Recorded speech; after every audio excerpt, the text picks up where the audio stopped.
Et bonjour, c'est Yol et comme d'habitude on va pouvoir découvrir une nouvelle histoire dans cette vidéo.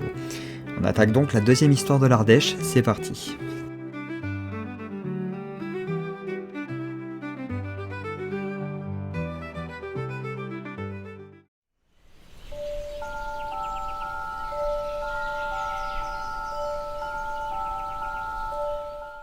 En d'autres temps, la France était divisée en bien des seigneuries, comme nous avons pu le voir dans l'histoire précédente.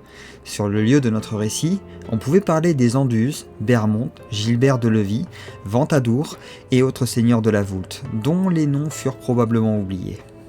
Mais notre histoire ne parlera pas d'eux bien évidemment. Laissons les seigneurs à leurs affaires et tournons-nous vers une dame simple, généreuse et particulièrement connue pour sa bonté. Le bonheur des autres faisait sa joie, et c'est avec entrain qu'elle allait en ville soulager les pauvres âmes. La dame de la Voulte, qui s'appelait Marguerite, se trouva être l'épouse d'Anne de Levis. Elle était d'ailleurs connue pour être une femme d'une fidélité hors du commun, qu'elle voit tant à son mari qu'à son peuple qu'elle entendait bien rendre heureux de son vivant. C'est ainsi que, comme dit au début de notre histoire, elle se rendit aussi souvent que possible dans les rues de la Voulte pour y dispenser ses bienfaits et fut tant appréciée qu'elle en était bien souvent accueillie par des acclamations de joie. Cependant, il y avait une ombre au tableau, car un intendant informa le duc de Ventadour que la gentillesse de sa dame avait pour conséquence de vider doucement les caisses de la trésorerie, et l'intendant hésita à l'informer d'une autre nouvelle.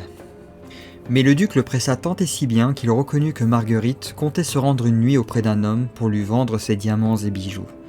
Or, Anne de Levis ne pouvait laisser passer cela, et se posta en embuscade non loin du dit marchand.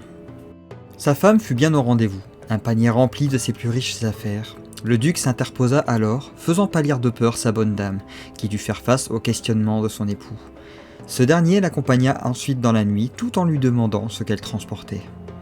Marguerite avoua qu'il s'agissait d'un panier rempli de roses. Or, en plein mois de janvier, il était impossible de voir une seule fleur pousser. L'homme, impatient, finit par soulever le tissu. Puis, à sa grande surprise, et peut-être aussi celle de sa femme, il constata que le panier contenait bien des roses. Était-ce la vérité, ou bien quelque chose de plus divin ? Anne de Levis ne se posa plus de questions. Il ne fit d'ailleurs jamais plus obstacle à son épouse. Quant à sa richesse, nulle crainte, car elle finit par acquérir une fortune immense avec le temps.